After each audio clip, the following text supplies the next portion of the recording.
खबर हनुमानगढ़ के भादरा से है, जहां गोगामेड़ी थाना अंतर्गत खचवाना गांव में पत्नी द्वारा साथियों के साथ मिलकर पति की हत्या कर शव कुएं में फेंकने के मामले में आक्रोशित परिजनों ने आज गोगामेड़ी थाने के बाहर सड़क पर जाम लगा दिया और पुलिस के खिलाफ जमकर नारेबाजी की। आक्रोशित परिजनों की मांग है कि गोगामेड़ी थाना अधिकारी अजय गिरधर को सस्पेंड किया जाए और अन्य आरोपियों की जल्द गिरफ्तारी की जाए। आक्रोशित परिजनों ने मांगे पूरी न होने तक पोस्टमार्टम करवाने से इनकार कर दिया।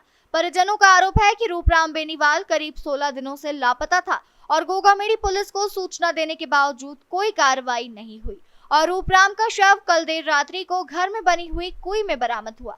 इस संबंध में गोगामेड़ी पुलिस ने मृतक की पत्नी को गिरफ्तार किया, जिसने पति की हत्या की बात स्वीकार की है, मगर आक्रोशित परिजनों का कहना है कि हत्या प्रेम प्रसंग के कारण हुई है और पुलिस अन्य आरोपियों को बचाने में जुटी हुई है। वहीं इस संबंध में पुलिस अधीक्षक विकास सांगवान का कहना है कि मामले की हर एंगल से जांच की जा रही है। रूपराम के गुम होने की परिजनों ने 17 अगस्त को गुमशुदगी दर्ज कराते हुए परिजनों ने थानाधिकारी के समक्ष उसकी पत्नी अंजू द्वारा अन्य के साथ मिलकर हत्या की आशंका जताते हुए उसी दौरान खोदी गई कुएं में शव डालने की संभावना व्यक्त की थी, परंतु पुलिस द्वारा लापरवाही बरतते हुए कई दिन निकालने से ग्रामीण रोष में थे। ग्रामीणों द्वारा गोगामेड़ी थाने के आगे सड़क जाम करने पर डीएसपी सुभाष गोदारा मौके पर पहुंचे, परंतु ग्रामीण थानाधिकारी के निलंबन की मांग कर रहे थे। तब अतिरिक्त पुलिस अधीक्षक नौहर मौके पर पहुंचे और जांच तुरंत प्रभाव से भादरा थानाधिकारी हनुमाना राम को सौंपने तथा थानाधिकारी के खिलाफ जांच के बाद कार्यवाही के आश्वासन पर पोस्टमार्टम के लिए परिजन तैयार हुए। समझौते के बाद गोगामेड़ी के राजकीय चिकित्सालय में मृतक का मेडिकल बोर्ड से पोस्टमार्टम किया जा रहा है। आपको बता दें कि मृतक रूपराम के एक 22 वर्षीय पुत्र मनीष व एक 17 वर्षीय विकलांग बेटी है। को गायब है और प्रशासन इतना ल्यूज चल रहा है कि बस पूछो मत। गांव वालों ने तफ्तीश की है, गांव वालों ने पता करके इनको बताया, फिर भी बहुत ढीले चले हैं। थाने वालों को 5 दिन से पहले से पता है कि डेड बॉडी यहाँ है, फिर भी नहीं निकाली है। ये प्रशासन सबसे घटिया काम कर रहा है। इनको गिरफ्तार किया जाए। जो मेन मुजरिम है, अभी एक मुजरिम बना रहे हैं, जो कि एक मुजरिम नहीं कर सकती इतना बड़ा काम। ये हुआ है कि हमारा ताऊ जी का लड़का स्वर्गीय रूपराम 11 तारीख से लापता था।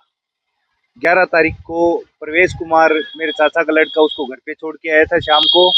उसके बाद 12 तारीख के बाद से आज कल दिनांक तक लापता था।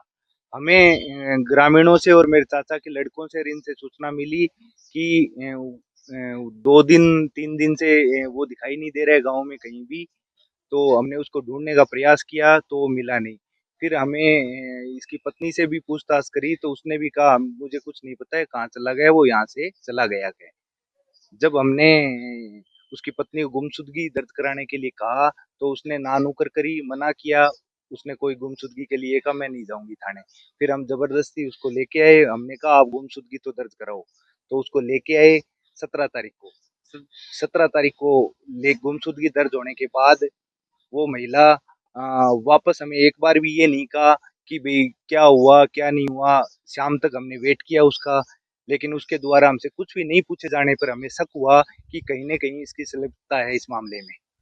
तो हमने एसएचओ साहब को अवगत करा दिया था 17 तारीख को शाम को कि इसके घर में एक टॉयलेट की खुदाई हुई है 11 तारीख को, जिसमें 12 तारीख को सुबह उसके ऊपर आरसीसी चौका लगाया गया है। उसके अंदर हमें शक था कि भी इसके अंदर हो सकता है इसने मारपीट करके या फिर कुछ लोगों ने, मतलब अंदेशा ये अकेली नहीं कर सकती, 4 5 6 लोग जो इसमें शामिल है उन सब ने मिलके मार के इसके अंदर डाल दिया है।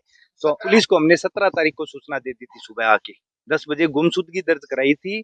इसकी पत्नी को हम लेके आए थे। फिर हमने पुलिस को शाम को, हमें जब शक हुआ तो हम शाम को वापस आए।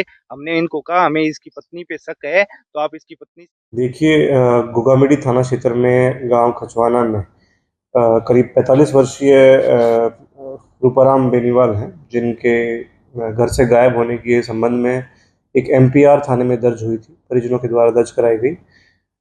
जब इसमें आसपास बाकी लोगों से पूछताछ की गई तो कुछ संदिग्ध तथ्य सामने आए, जिसमें उसकी पत्नी और निकट परिजनों के द्वारा जो रूपाराम जी थे जो घर से गायब हो गए थे, पता लगा कि उनकी हत्या कर उनको घर के अंदर ही निर्माणाधीन टॉयलेट के जो टंकी है उसमें डालकर दफना दिया गया और उसके बाद ही एक एमपीआर दर्ज कराई गई।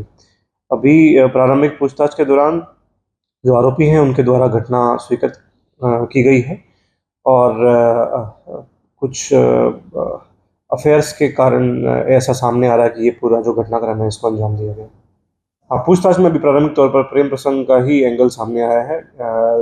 बाकी लोगों से भी पूछताछ में जो परिजन हैं उनसे भी इसी तरह की तथ्यों की पुष्टि हुई कि कुछ प्रेम प्रसंग है, उसी के कारण कुछ लोगों ने मिलकर इसमें पत्नी के साथ मिलकर ये हत्याकांड का इसमें जो एफआईआर दर्ज कराई गई है उसमें जो मृतक है उसकी पत्नी, उसके पुत्र, उसकी सासू माँ और कुछ निकट संबंधियों के नाम इसमें दिए गए हैं, जिनको अभी डिटेन कर लिया गया है। उनसे सघन पूछताछ जारी है और जो भी साक्ष्य अवेलेबल होंगे उसके अनुसार विधिक कार्रवाई की जाएगी। न्यूज टुडे हरियाणा के लिए राज रतन पारीक की रिपोर्ट।